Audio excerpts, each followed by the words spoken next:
Voilà. 181, page 181, le Maaseh Mimaror.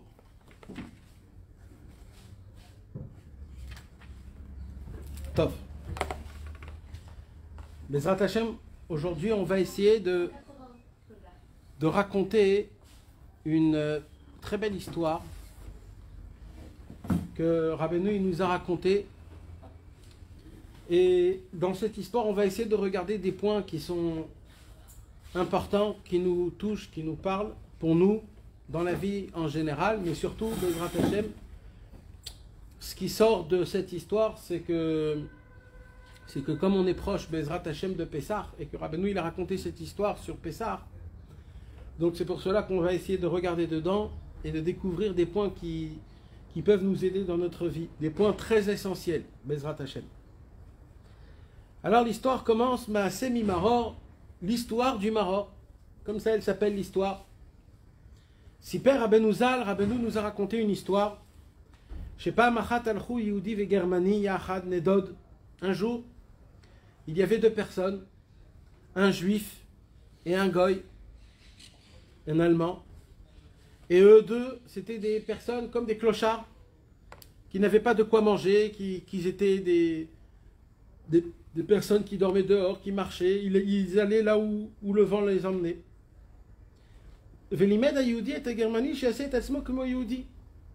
Et le juif a dit au goy, je vais t'apprendre à devenir comme moi. Tu vas tout faire comme moi, comme ça les gens vont croire que tu es un juif.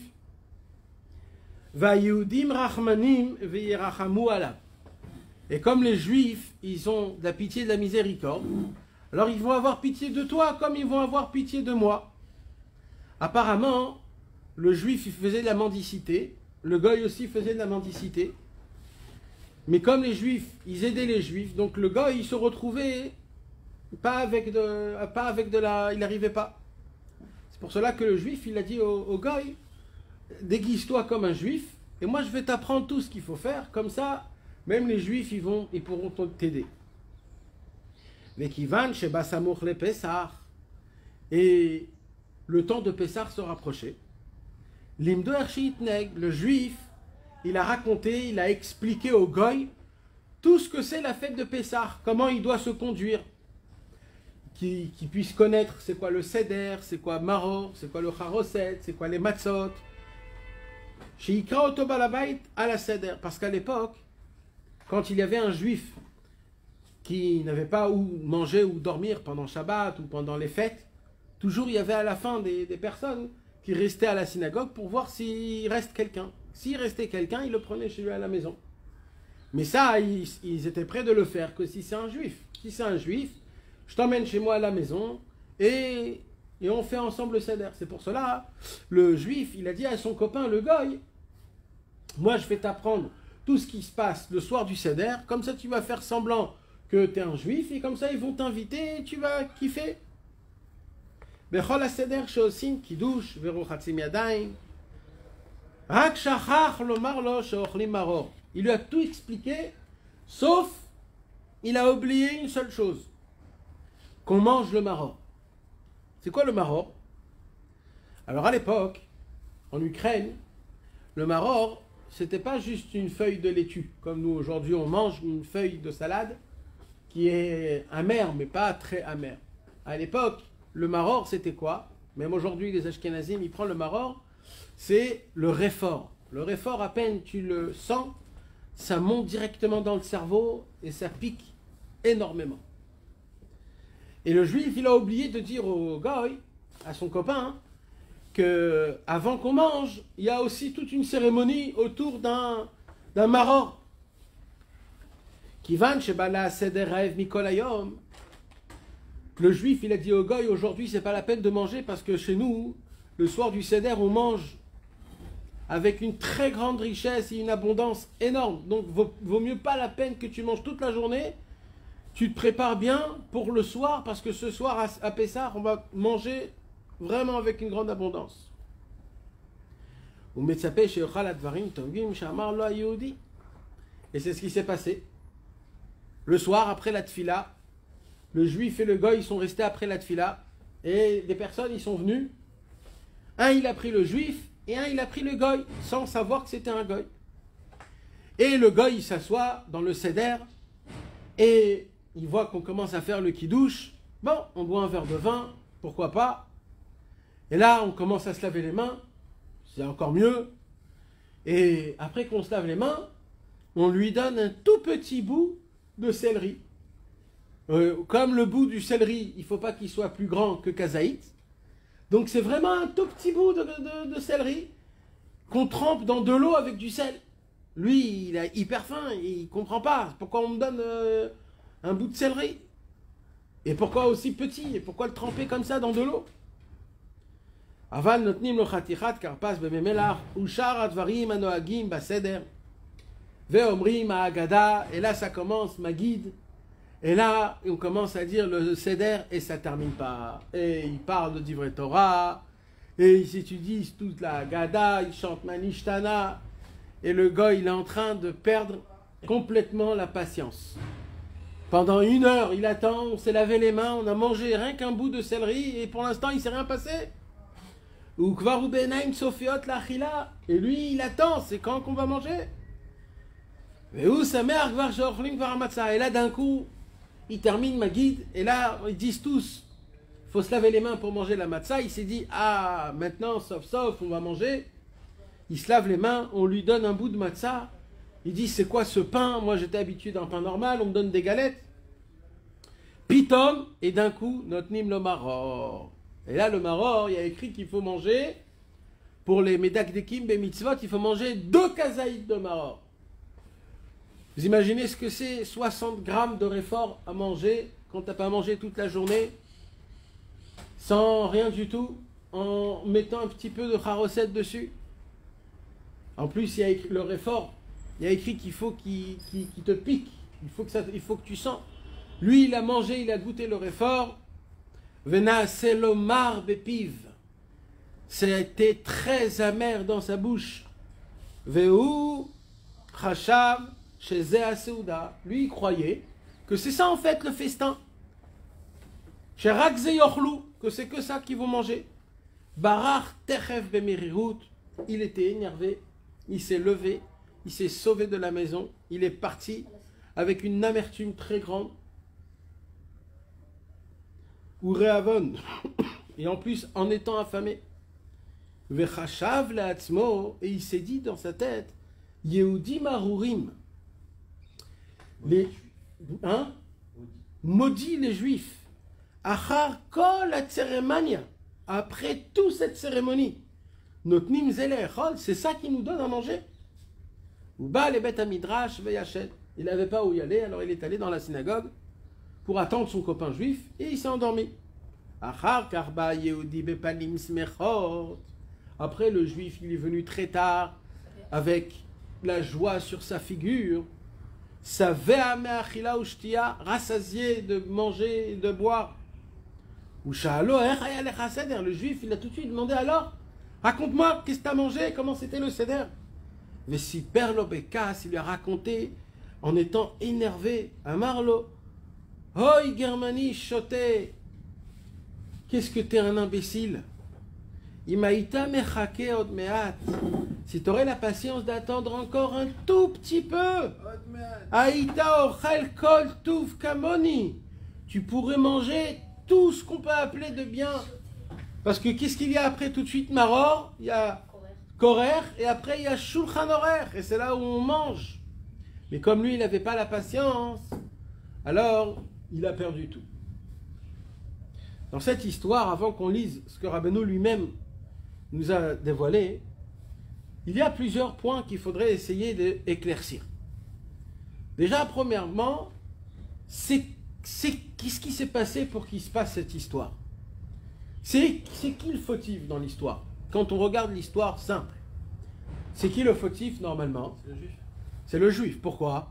Il aurait dû prévenir. Parce que normalement, il aurait dû raconter au goy qu'il y a ce qu'on appelle un maror, goûte un tout petit peu, et voilà, c'est tout, ça s'arrête là, c'est pas grave, avance. Mais le problème, c'est que le juif ne l'a pas raconté. La question est, est-ce qu'il a fait exprès ou est-ce qu'il n'a pas fait exprès de ne pas raconter? Pour qu'on comprenne ça, il faut que je vous explique quelque chose de très important.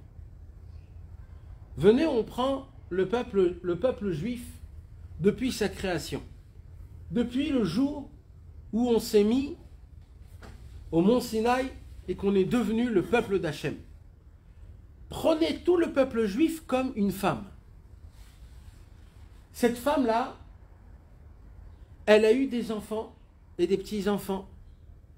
Ces enfants-là, que c'est nous, le Ham Israël, ils ont été poursuivis,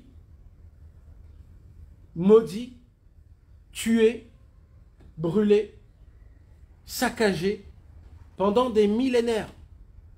Pendant des millénaires, cette femme, elle avait une maison qui a été détruite, après une deuxième maison qui a été détruite, et jusqu'à aujourd'hui, elle tourne, elle n'a pas de maison. Imaginez-vous une femme qui n'a pas de maison, qui n'a pas où dormir, elle est très chère aux yeux de son mari. Son mari, c'est le roi, c'est Hachem Yitbarach. Et les enfants de cette femme, ils souffrent des souffrances énormes.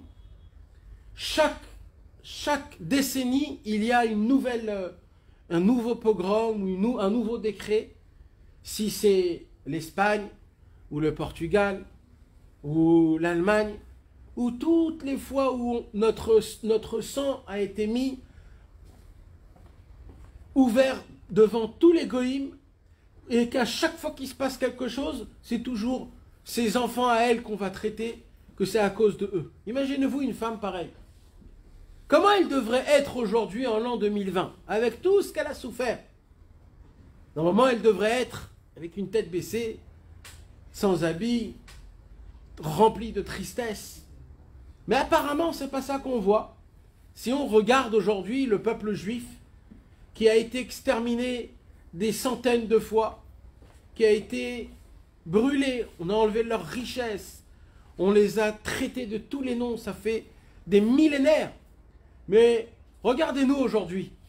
Aujourd'hui, on est en Eretz Israël, on se bat pour avancer, on se bat pour ne pas regarder ce qui s'est passé à l'époque. Dans le monde aujourd'hui, les personnes les plus importantes, les personnes qui sont riches, il y a toujours des juifs qui sont autour de ces choses-là. Aujourd'hui, le juif, il ne vit pas son passé, il ne vit pas le malheur, il ne vit pas le maror. Akadosh Baruch Hu a donné aux juifs une qualité exceptionnelle. C'est quoi cette qualité? C'est d'oublier le maror qu'on a eu dans notre vie. C'est pour cela que le juif, ici, quand il veut raconter le soir du Seder au Goy, il lui raconte tout, sauf le maror. Pourquoi il ne lui raconte pas le maror? Il a fait exprès, il n'a pas fait exprès. Pourquoi il n'a pas fait exprès? Parce que c'est ça notre nature. Akadosh Baruch Hu a fait rentrer en nous une nature qui est très grande et très belle. C'est qu'on a la possibilité de pouvoir facilement oublier le mal, sauter par-dessus, ne pas rester dedans et se lamenter des problèmes qu'on a. Si Chazvé Shalom, nous on ne serait pas des juifs, alors normalement on devrait souffrir des souffrances énormes. On serait rappelé tout le temps de tout ce qui nous est arrivé. Et toujours on serait resté dans une situation que malheureuse, sans la joie. Mais nous, à chaque fois qu'on fait une fête ou qu'on fait quelque chose, on se rappelle du mal comme si qu'il est bien. Ça veut dire, normalement, le soir du Seder, il ne devrait pas avoir place au maror. Mais il y a place au maror, mais quand il y a place au maror, c'est pas pour se lamenter. C'est on le mange avec un peu de charoset, avec un peu de sucré. On se rappelle de lui juste vaguement, mais on se rappelle de lui comme ça. Mais on ne fait pas un tas, on reste pas trop dans le mal. Akadosh Baruch Hu, il sait, il nous a donné cette qualité de pouvoir essayer de sauter. C'est ça, Pessar. Pessar, c'est quoi? Al-Shem she Passach al-Bate Bene Israël. Quand il y avait la dernière plaie, la plaie des premiers-nés, il y a écrit qu'Akadosh Baruch Hu, il dit « Je vais sauter au-dessus des maisons. » Les maisons où il y aura du sang, dans le mashkov, c'est-à-dire dans Là où il y a la porte, c'est là-bas où moi je sauterai là-bas. Et Rabbi Nachman nous apprend que une des choses les plus importantes qu'un juif il a besoin pour vivre dans cette vie, c'est quoi? C'est de savoir sauter, de savoir passer. Quand il y a quelque chose, l'otzrichim leitakev, comme on dit. Il n'y a pas besoin de traîner ou de rester dans le malheur ou dans ce qui nous arrive. On a la possibilité de sauter ce qui se passe.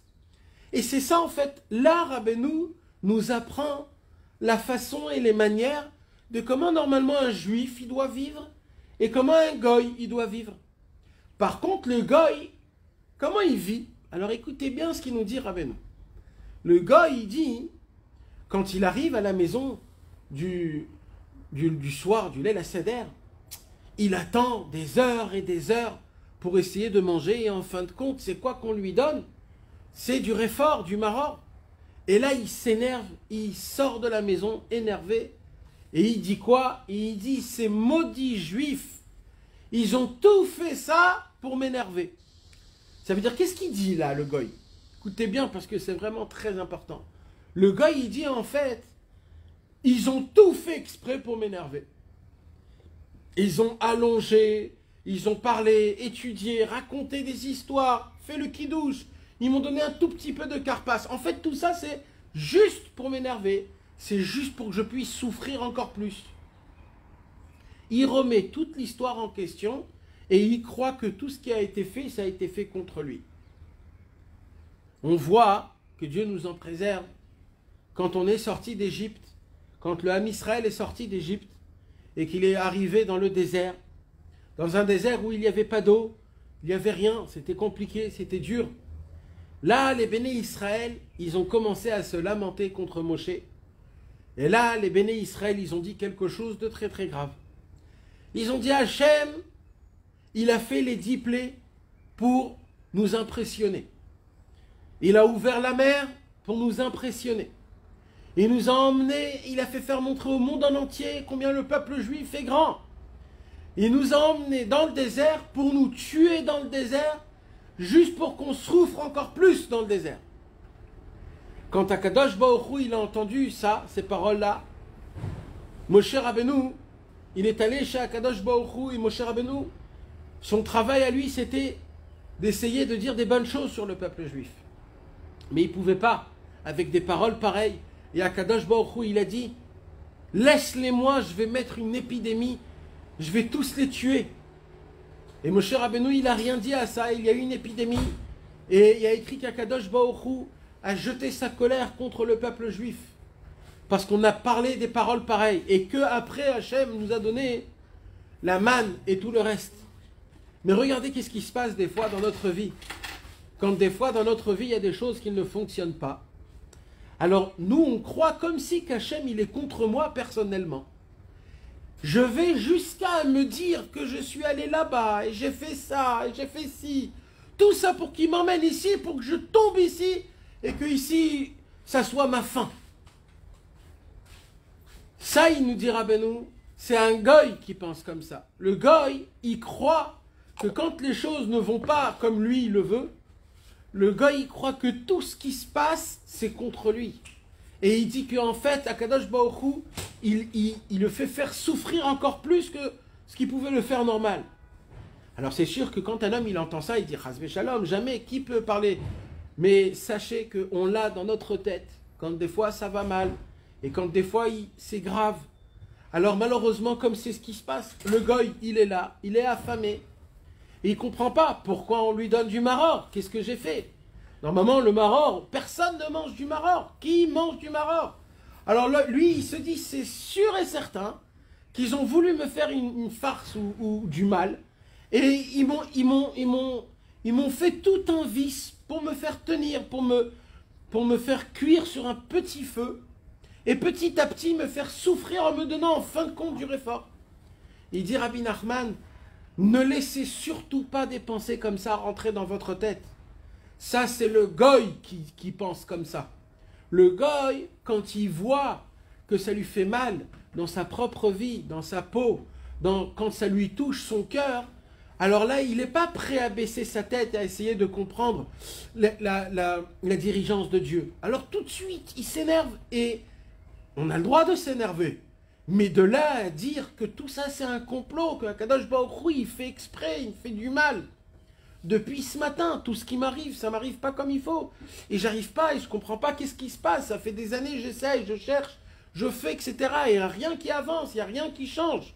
Alors je suis sûr et certain qu'en vérité, Dieu il est contre moi, mamache. Surtout quand on veut se rapprocher du service divin. Quand on essaye de s'efforcer à appliquer un peu plus la Torah et les mitzvot. Et on voit que c'est compliqué, c'est dur, ça m'enlève ma simcha, ça m'enlève mon goût de vivre. Ça m'enlève beaucoup de choses, j'arrive pas. Alors je me dis, mais pourquoi Hachem il me fait ça? Moi j'essaye de me rapprocher de lui, mais lui il me fait encore plus mal la vie. Et nous on croit comme si que c'est Hachem il fait exprès contre moi. Hachem il m'aime pas, Hachem il me veut pas. Il dit Rabbi Nachman, ça c'est le goy. Le goy quand on lui donne du maror, il ne peut pas supporter le maror. Alors il dit que tout ça, ça a été fait contre lui. Mais en vérité, il se passe quoi dans l'histoire? Dans l'histoire, le goy, il n'a pas de patience. Il n'a pas de patience. Le juif, par contre, quand il mange le maror, ça a exactement le même effet que le goy. Ça lui pique, ça lui brûle les yeux, ça lui fait mal à la langue. Il mange, mais lui, il mange avec une simra. Pour lui, une fois dans l'année, il va manger le maror. Et le maror, c'est quoi? Le maror, je dois me rappeler du maror. Parce que de base, Hachem me le fait oublier. Les amertumes, Hachem me les fait oublier. C'est un cadeau pour que je puisse avancer. Mais il ne faut jamais oublier le maror. Le deuxième point important, c'est qu'il ne faut pas oublier d'où on vient. Qu'on a passé et que des tas et des tas. Et malgré tout cela, on est encore là dans la joie. Chaque année, on dit les Shana Abba bi Yerushalayim et on le dit avec une émouna que Behemet, l'année prochaine, on sera à Jérusalem avec le Mashiach Tzidkenu. Comment on a cette émouna? Comment? Ça fait 2000 ans qu'on nous promet que le Beth Amikdash doit descendre, que Mashiach va venir, que tout va être bien. Il y aura le shalom et la paix et la simcha dans le monde. Chaque année, il y a des problèmes, il y a des tortures, t'entends des mauvaises nouvelles, t'entends des choses qui te font mal au cœur, des choses qui sont atroces. Mais on a toujours la émouna, c'est pour bientôt. C'est pour bientôt, c'est pour l'année prochaine, c'est pour Shabbat prochain, c'est pour la fête qui va venir. Et à chaque fois, on est là, on a 4 coupes de vin, on boit le vin de Eliyahu Navi Zachor Letov, on chante les Shana Abba bi Yerushalayim, on a la émouna Behemet. Que les Shana Abba bi Yerushalayim, pourquoi on a la émouna? Il dit Rabbi Nachman, c'est parce que Hachem nous a donné cette qualité d'oublier le mal, de ne pas rester dans le mal. Il dit Rabbi Nachman, mais il ne faut pas l'oublier complètement. Il faut savoir d'où on vient. Il faut savoir qu'on a souffert ces souffrances. Et pourquoi il faut savoir qu'on a souffert des souffrances? C'est là où Rabbi Nachman de Breslev nous apprend, dans plusieurs Likutei Halachot, Rabbi Nathan, il tourne autour et il explique toute la fête de Pessah, tout ce qu'on fait le soir du Seder, tout ce qu'on lit dans la Haggadah de Pessah, il explique autour d'un point très essentiel, qu'on l'apprend aussi dans cette histoire, l'histoire du maror, c'est quoi? Il y a une règle qui vaut de l'or. C'est une règle que Hachem a mis dans le monde. C'est une règle, ça ne bougera jamais. Il n'y a pas d'exception. Cette règle, elle dit un plaisir midi, un plaisir continuel perd son plaisir.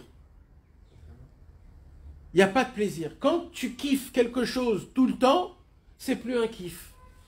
Un plaisir, c'est un plaisir que si c'est quelque chose que tu travailles pour lui. En vérité, le maror, c'est le sens de notre vie. Si notre vie n'aurait pas de problème d'empêchement, de fatigue, de sueur, alors notre vie n'aurait aucun sens. Si on serait vivant toute la vie sans mourir, la vie n'aura pas d'importance. Pourquoi? Parce qu'on vit à tout jamais. Il y a écrit que quand Mashiach viendra, les femmes, le même jour où ils tomberont enceintes, le même jour ils accoucheront. Pourquoi? Parce qu'il y aurait un date, il y aurait une conscience tellement grande de ce que c'est la vie qu'on n'aura pas besoin de souffrir. Par contre, elle dit la Gemara, aujourd'hui une femme, quand elle doit accoucher un enfant, alors d'abord, il y a les 9 mois de souffrance, après il y a l'accouchement, après il faut le nourrir, après il faut le grandir, après il faut être avec lui. Ça demande tellement un grand travail, les enfants, que Akadosh Baruch Hu a fait en sorte qu'une femme elle est obligée de passer par des souffrances pour qu'elle puisse apprécier qu'est-ce que c'est son fils, pour croire à ses enfants. Pareil pour un homme. Un homme, pendant que son enfant il grandit, dans sa tête, il lui monte dans sa tête tellement des idées. Comment je vais faire pour l'éduquer? Il s'en fait tellement dans sa tête. Pourquoi Hachem il fait que la parnassa elle doit venir en se fatiguant, en allant, en travaillant, en gagnant en fonction des heures, etc. Parce que ça nous apprend la valeur des choses.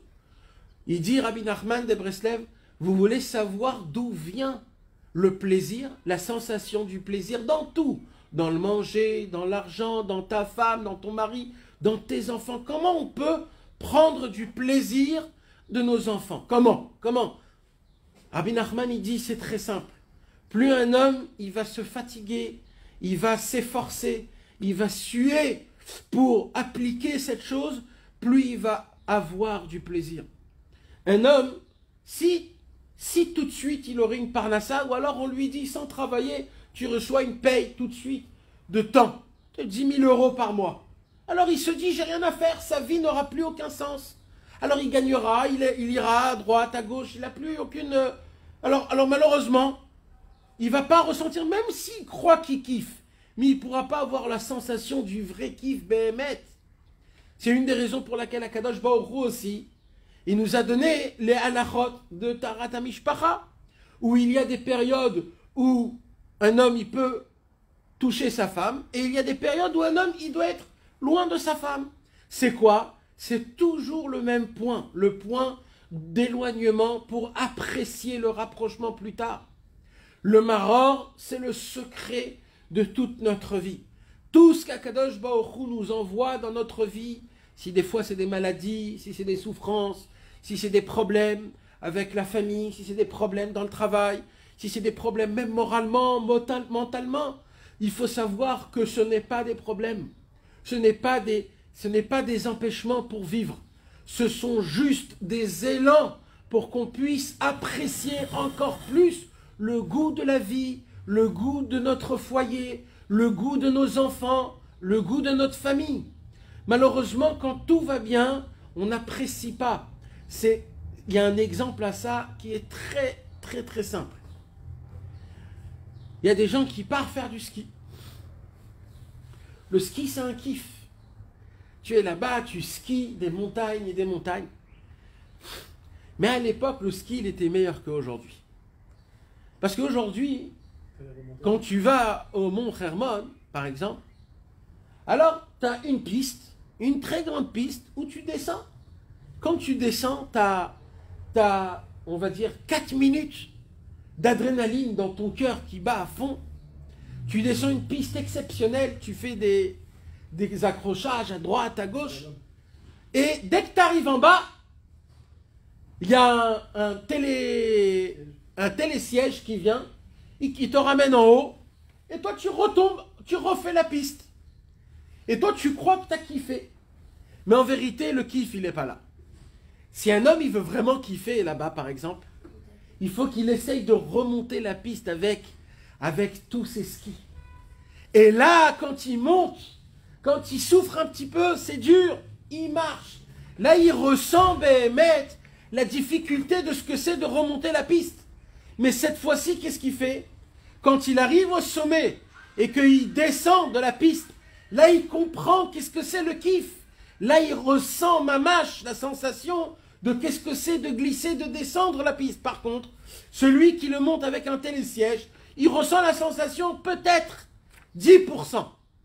Mais quand un homme, il le refait, il sait monter, il sait redescendre, là, il peut avoir la sensation du 100%. Maintenant, quand la personne, il remonte la montagne, il dit, oh là là, quelle souffrance, on est venu ici pour kiffer en vacances, et on doit porter les skis, on doit marcher, c'est compliqué, c'est dur.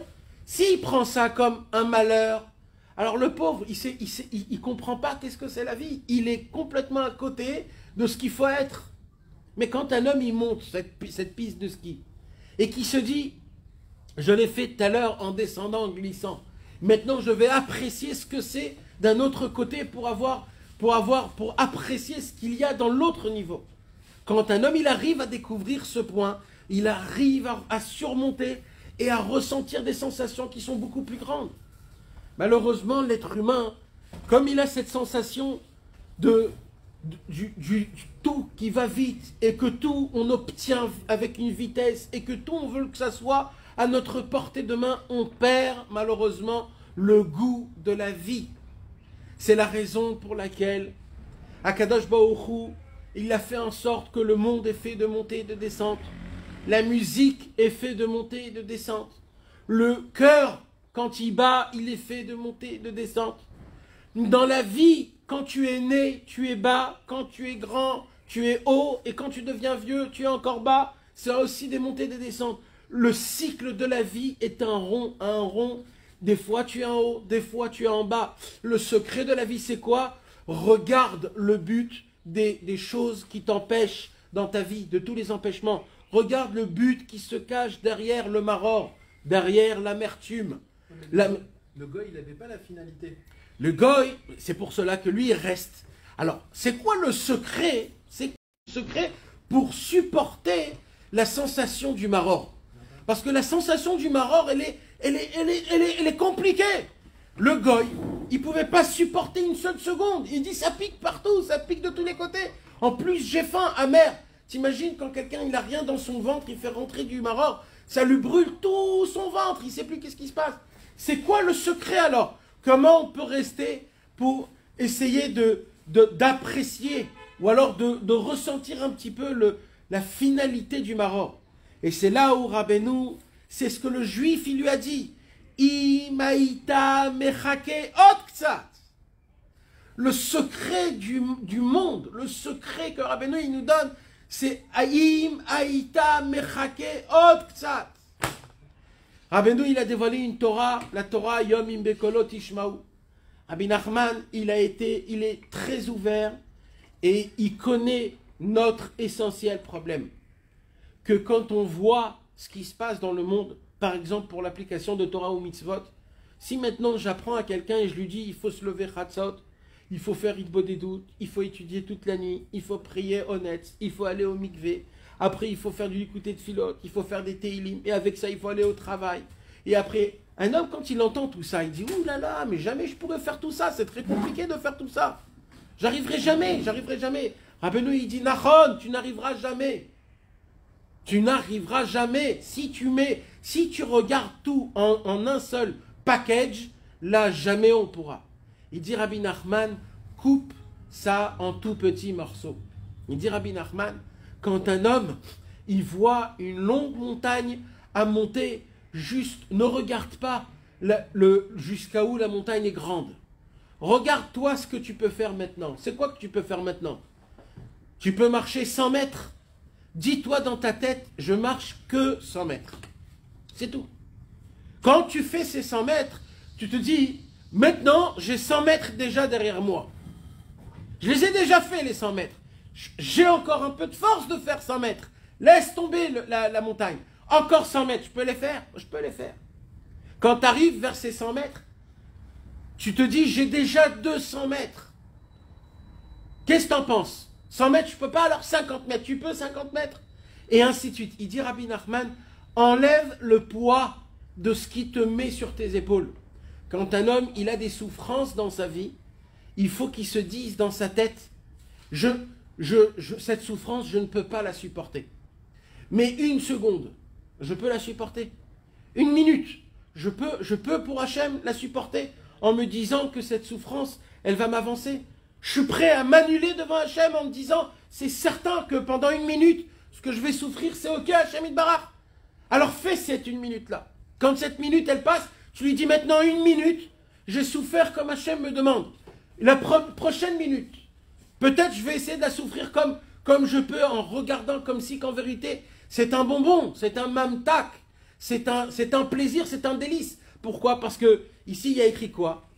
Il dit Rabbi Nachman, écoutez bien, Kenu beinyan Rabbeinu ve'avodat Hashem. Il dit de la même façon, c'est comme ça dans le service divin et dans le inyan de Rabbeinu. Shachar kol ha'igiot ve'atarchot ad shebaim. Après qu'un homme, il se fatigue, après un homme qui sue, après un homme qui l'a tellement passé. Vinit karvim le Rabbeinu, l'avodat Hashem, les aker hagouf, notnim me'at maror. Quand un homme, il s'est rapproché, il s'est fatigué, il a fait tout ce qu'il peut. Et dans le ciel, qu'est-ce qu'on lui donne? On lui donne de l'amertume. On lui donne de la mériroute. Pourquoi ça lui arrive ça? Kizikur hagouf babe mériroute. Parce que c'est comme ça qu'on apprend à apprécier. Si on aurait pris, ou si on aurait atteint tout ce qu'on avait besoin d'atteindre, tout de suite, jamais on n'aurait apprécié notre service divin. Tout de suite, c'est quoi qu'on a besoin? On a besoin un petit peu d'amertume pour comprendre, pour apprécier. Avalaïch, mais l'homme, Choshev Shetami diye rakamerirut. Et c'est ça le secret, il dit Rabbeinu. Il dit Rabbeinu, quand un homme il souffre, il y a un Yetzer Hara. C'est quoi le Yetzer Hara? C'est que tu crois que tout le temps tu vas souffrir. Voilà. Ça sera tout le temps difficile. Ça sera tout le temps dur. Et ça, c'est un Yetzer Hara qu'il faut mamash se battre avec lui. Il ne faut pas croire à l'amertume. L'amertume, elle vient et elle part. C'est normal, ça fait partie du monde. Le monde en entier, les goïms, les hommes, les Chinois, même les animaux, même les insectes, même les arbres, même le vent, même les pierres, tout ce qu'il y a dans le monde, ça va dans un cycle qui est rond, que des fois il est bon, des fois il est mal, des fois il est en haut, des fois il est en bas, des fois il est bien, des fois il est mal. C'est comme ça que ça fonctionne. Le problème de l'être humain, c'est que comme l'être humain, il a de la conscience, quand il souffre, il croit que ça sera comme ça toute sa vie. Il dit Rabbeinu, quand un homme, il croit que ça sera comme ça toute sa vie, ça le brise. Et qu'est-ce qu'il fait? Il se conduit comme le goy, il se lève et il s'enfuit. Il s'enfuit de quoi? De la Emouna, de Hachem, de la Simcha, de la famille. Il s'enfuit de tout, de lui-même. Par contre, il dit Rabbeinu, quand un homme, il sait que la mériroute, c'était et c'est terminé. C'est pour cela que le secret, on commence comment la Haggadah de Pessah? Comment? Avadim haïnu les parob Mitzraïm. On était des esclaves pendant 400 ans. Mais c'est passé, c'est passé. Voilà, 400 ans on était, voilà, aujourd'hui on est là, c'est passé. Quand un homme, il se rappelle que la mériroute, le maror, l'amertume, c'est quelque chose qui est là et qui passe. C'est un vent, il y a des tempêtes, les tempêtes, jamais ils restent. Les tempêtes, c'est juste un moment et ça se termine, ça se calme. Quand il y a le brouillard, il y a un moment où le soleil sort après. La nuit, il y a après le jour. C'est jamais une amertume, elle reste. Mais nous, on oublie ça, malheureusement. On l'oublie, on croit qu'on va souffrir toute notre vie. On croit qu'on va être imprégné. On croit que ça va nous laisser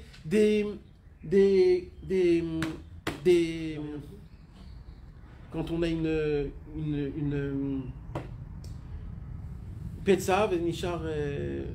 une cicatrice. On croit que ça va nous laisser des cicatrices. Un homme, il a des souffrances qui dit, ça va me terroriser toute ma vie. Ou alors un homme, il se dit, comment je peux être propre dans ma tête, dans mon cerveau?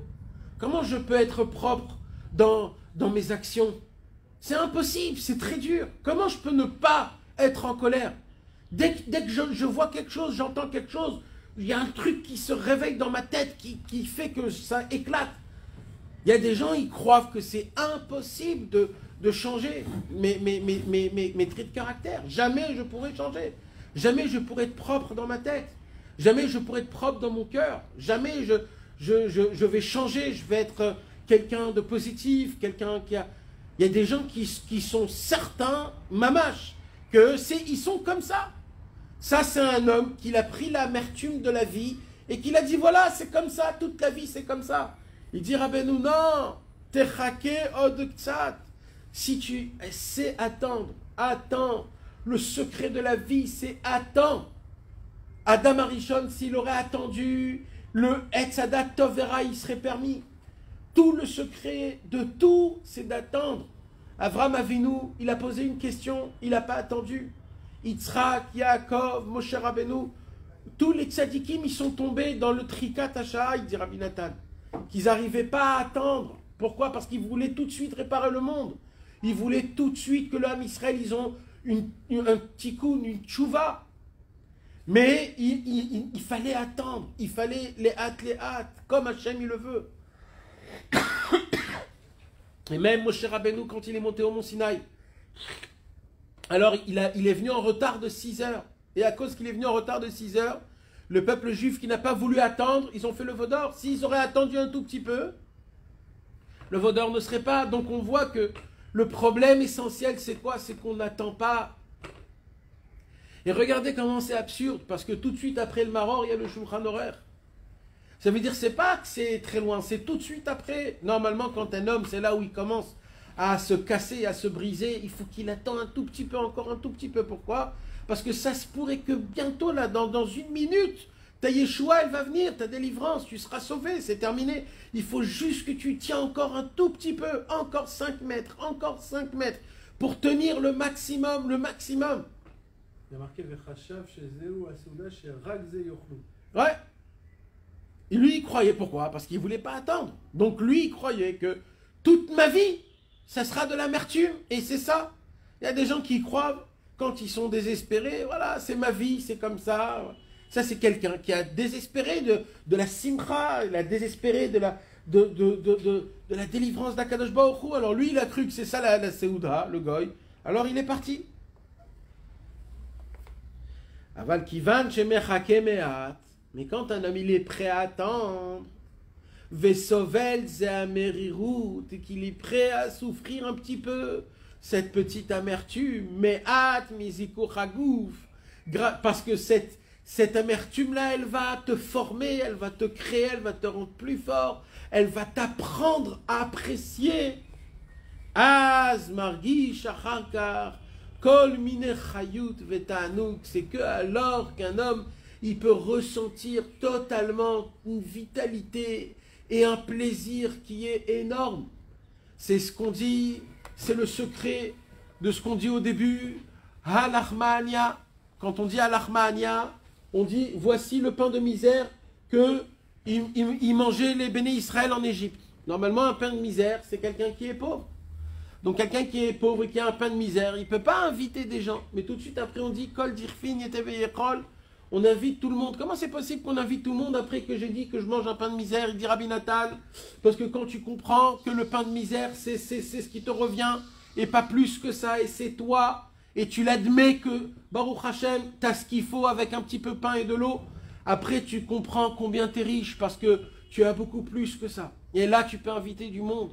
Quand un homme, il se contente de ce qu'il a, quand un homme, il comprend qu'il est sorti du ventre de sa maman tout nu, et que de base, il ne redevient rien. Rien ne doit lui arriver, mais quand même, Hachem, et lui, la personne, elle se contente un petit peu. Alors c'est là qu'un homme, il arrive réellement, Béhémet, à découvrir combien cette personne est riche. Et ça, c'est pareil dans le service divin. Pourquoi on mange du karpas? Il dit Rabbi Nathan, on mange du karpas parce que le karpas, c'est un manger que les animaux, ils mangent. C'est normalement les animaux qui mangent. Mais moi, je me dis, voilà, même avec ce petit bout de karpas, de céleri, je me contente et je suis très content. Il dit Rabbi Nathan, quand un homme il dit ça, tout de suite il a la possibilité d'ouvrir sa bouche. Et après Karpas, il y a Maguide. Son cœur il s'ouvre, il commence à raconter combien Kadosh Baruch Hu lui a fait des miracles en Égypte, etc. Parce que le secret dans la Vodat Hashem, c'est d'avoir des grandes volontés, d'avoir des très grands rêves, mais de se contenter du minimum, le minimum, parce que de base, de là où je viens, de là où je suis né, de là où je me suis créé depuis l'Égypte. J'étais, pour ma première fois, esclave. Et de l'esclavage, Hachem m'a sauvé de ce titre qui s'appelait esclave. Et je suis devenu l'esclave d'Hachem en étant son fils. Ça ne s'appelle plus un esclavage. Et c'est ça le service divin. Et c'est ça tout ce qu'un homme il doit se rappeler. Quand un homme, il se rappelle de ce qu'il était à l'époque par rapport à ce qu'il a aujourd'hui. Il se dit, Baruch Hachem, je suis un riche aujourd'hui. parce que je fais Shabbat, parce que je fais Kippour, je suis content de faire la Troumot ou Masrot, je suis content de faire tout ce que je fais, les mitzvot. Alors bien sûr, il y a encore plein à faire, mais déjà le petit peu que je fais, je suis énormément content. Quand un homme, il se contente d'un tout petit peu, alors là, il a la possibilité d'être content tout de suite après. C'est ça la raison pour laquelle, une des choses que Rabbeinu il nous apprend, l'histoire du Maror, premier point, c'est de savoir qu'on a une bonne qualité, nous, le Ham Israël, c'est d'oublier le mal. Mais d'un autre côté, il ne faut pas oublier le mal complètement, il faut se rappeler. Pourquoi? Parce que le mal, ça nous apprend à apprécier le bien qu'on a. Tant qu'on n'a pas du mal, malheureusement, on ne peut pas apprécier et goûter Béhémet, ce que Hachem il a nous faire goûter. Il faut savoir aussi que les goïms, ils pensent, et ça des fois, on a cette pensée ici, c'est que quand tout va mal, alors on pense que comme si Kadosh Baruch Hu, il est contre moi, et ça en vérité c'est juste à cause d'un problème, c'est que je n'ai pas la patience, je veux tout obtenir tout de suite. Qu'est-ce qu'il dit le juif? Un juif, il dit d'abord patience. Essaye de goûter le maror, essaye de voir comment le maror, il a quand même derrière lui un tout petit peu de charosette, il a du sucré, il a à côté de lui toujours du bien. Batsar, il raftali, dans l'étroitesse, il y a toujours une archava. Et quand un homme, il se rappelle tout ça et qu'il sait qu'en vérité, le maror, c'est le but de la vie pour qu'on puisse apprécier notre vie, pour qu'on puisse apprécier chaque seconde de notre vie, pour qu'on puisse apprécier le Shabbat, le manger, les habits, la famille, toutes les bonnes choses qui nous arrivent. Il faut qu'il y ait toujours son contraire pour qu'on puisse goûter Béhémet ce que c'est tout ce qui se passe. Et quand un homme, il est prêt, il comprend, il admet ça, sa vie est meilleure parce que tout ce qui lui arrive de difficulté, pour lui, il se dit, on veut faire en sorte dans le ciel que je puisse apprécier encore plus cet avodat Hashem. Quand un homme, il sait patienter, quand un homme, il essaye comment supporter l'amertume, on a dit, un petit peu par un petit peu, un petit peu par un petit peu, surtout de se dire et de se rappeler que le mal, que l'amertume, ça ne sera pas toute une vie, ça ne sera pas toute une éternité, ça c'est juste momentané, c'est juste quelques heures, après ça va partir, ça va revenir, mais ça va repartir. Donc c'est juste, je peux le supporter. Tout homme peut supporter la plus grande souffrance s'il sait que la souffrance, elle est 1 minute, ou 5 minutes, ou 10 minutes. Si on lui dit, mais fourrache, voilà, ça sera une souffrance de 10 minutes. Alors tout homme, il est prêt à l'affronter parce qu'il sait que 10 minutes plus tard, il n'y a plus rien. C'est ça ce qu'on doit se dire. On doit se dire dans ce monde-ci, la souffrance, en fait, elle donne un sens à la vie après. Quand un homme, il comprend ça, tout après est facile. Mais quand un homme, il veut, comme le goy, il veut que tout soit à sa portée de main, que tout soit facile. Il ne veut pas patienter. Lui, il ne veut pas apprécier. Il veut que la vie facile. Un homme comme ça, il ne vit pas une vraie vie. Un homme comme ça, il vit la vie d'un animal. Un animal, il n'a aucune conscience. C'est quoi la différence entre un homme et un animal? C'est juste la conscience. Mais il faut que la conscience, elle soit dans le bon chemin, dans le droit chemin. En comprenant et en sachant que tout ce qu'Hachem il fait, c'est pour le bien. Et que Hachem, il nous aime. Et que tout ce qui se passe dans notre vie, matériellement ou spirituellement, c'est toute une histoire qu'Akadosh Baruch Hu, il veut nous rapprocher de lui par pitié, par miséricorde, en nous construisant bien comme il faut, en étant des personnes fortes, des personnes dures, des personnes qui ont des très bonnes qualités. Ou pas que si un petit vent il vient, on tombe par terre, ou s'il se passe quelque chose, tout de suite on tombe. Non, Hachem il veut qu'on soit des forts, comme un tronc qui est bien scellé sur terre, enraciné avec des racines énormes. Mais c'est quoi la racine? La racine, c'est la Emouna. La Emouna, c'est quoi? C'est ça qui nous fait faire très fort, qui ne nous fait pas faire tomber. C'est quoi? Qu'on sait que tout ce qui se passe, ça vient d'Akadosh Baruch Hu, que tout est pour le bien, que tout est pour me construire, que tout en vérité c'est de l'amertume pour que moi-même je puisse apprécier la vie telle qu'elle, même matériellement, même dans le travail, même dans les choses les plus simples possibles. Mais quand un homme, et c'est ça le secret du maror, quand on va manger le maror à Pessah, sachez qu'il y a dans le goût du maror, alors déjà une chose il faut savoir, si vous pourriez tous essayer avec le maror, avec les feuilles de laitue, d'acheter aussi le réfort. D'acheter du réfort si vous trouvez. Et les garets d'auto, comment on dit, de le râper. Le réfort, il faut le râper et de le manger directement, de le mettre dans un bocal bien fermé pour pas que l'air y sorte. Et dès que le seder, il est là, quand on arrive à Maror, de manger le vrai Maror. Il dit Rabbi Nachman, car il faut savoir que toutes les amertumes, toutes les souffrances qu'il y a dans le monde, il se trouve dans le Maror. Quand un homme, il est prêt à manger le Maror Bessimcha, en fait, dans sa tête, il se dit, je suis prêt à Shamid Bahar, à tout ce qui se passe dans ma vie, qui soit difficile, de le prendre Bessimcha Behemet, et qui passe très vite, de la même façon que le Maror, tu le prends, tu le manges, tu l'avales, et tout de suite après, il n'y a plus ça, de la même façon, tout le mal, Bezrat Hashem, il passera. Et il dit Rabbeinu aussi dans Sefer Amidot, un kazaït Maror, le kazaït du Maror de Pessah, le premier kazaït du Maror de Pessah, c'est une très grande ségoula pour la Parnassa. De la même façon qu'il y a une très grande amertume pour amener la Parnassa à la maison, parce que des fois, déjà il faut gagner de l'argent assez que tu as besoin. Après, il faut que ça soit dans un endroit que tu aimes travailler. Après, il faut que le travail lui-même, il fonctionne. Et il y a tellement de situations pour qu'un homme il puisse ramener de l'argent chez lui à la maison, que c'est une amertume qui est très grande. Il dit Rabbi Nachman, sachez que quand un homme il va manger le maror, un Pessah, il faut qu'il ait la kavana que toutes les amertumes que j'aurai dans mon travail pour la parnassa ou pour me rapprocher d'Hachem, que toutes les amertumes, ils passent maintenant dans le maror et que je le mange besimcha maintenant et que j'ai pas besoin, chas v'shalom, de tomber dans des amertumes pendant toute l'année. Quand un homme il est prêt à recevoir cette amertume, il a la possibilité d'enlever toutes les amertumes dans toute l'année, Bezrat Hashem. C'est deux kazaït, on dit non, de Maror. Nachon, mais les Hatrila, c'est un seul kazaït. C'est le premier kazaït dans Maror et après dans Korer. Ah, c'est pas dans Maror. Non, il y a kazaït Maror, kazaït Korer. Donc c'est ça le Inyan, et c'est comme ça que ça fonctionne d'une manière. Donc le Inyan du Maror, il est très important. Alors, quand tu poses la question à quelqu'un, comment il était ton seder? Alors, c'est quoi qu'on va dire?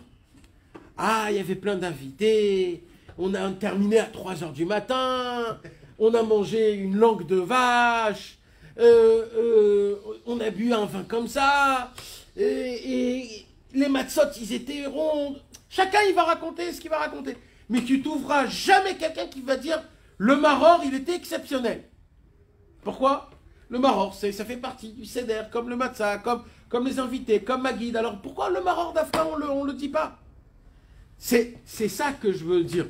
C'est que en nous, on a cette force de pas s'arrêter quand on a des problèmes. Parce que même, regardez, même ça quand il y a des problèmes et après quand on passe, on l'oublie. Donc, si un homme vient et dit, mais non, mais c'est trop compliqué, quand on souffre, c'est comme ça. C'est faux. Hachem a mis dans notre neshama une puissance de pouvoir surmonter tous les problèmes et de ne pas s'arrêter plus que tous les goïms. Nous, Dafka, les juifs. Par quoi? Parce que le maror, on le mange et on le base. C'est juste un point vite fait qui passe. Ma guide, on reste beaucoup de temps. Shulchan Aruch, on reste beaucoup de temps. Hallel, Nirtza, on reste beaucoup de temps. Pourquoi? Parce que c'est ça les qualités d'un juif. C'est de goûter, c'est de manger, de raconter, de parler, de boire, de raconter des Dvar Torah. Parce qu'un juif, c'est ça qui parle. Mais le maror, on en a. On ne dit pas qu'on n'en a pas. Et de bénir quelqu'un qui n'a pas de maror aussi, c'est faux. Mais juste qu'on puisse avoir la puissance, la possibilité de pouvoir goûter le maror et s'arrêter et terminer. Et de savoir sa place, il est là, jusqu'à là, pas plus que ça. Ça vient, ça part et c'est terminé. Un homme comme ça, il pourra, Bezrat Hashem, vivre une vie qui soit bonne et sucrée. D'une manière que la vie, elle te donne beaucoup de simcha et d'espoir, Bezrat Hashem. Amen.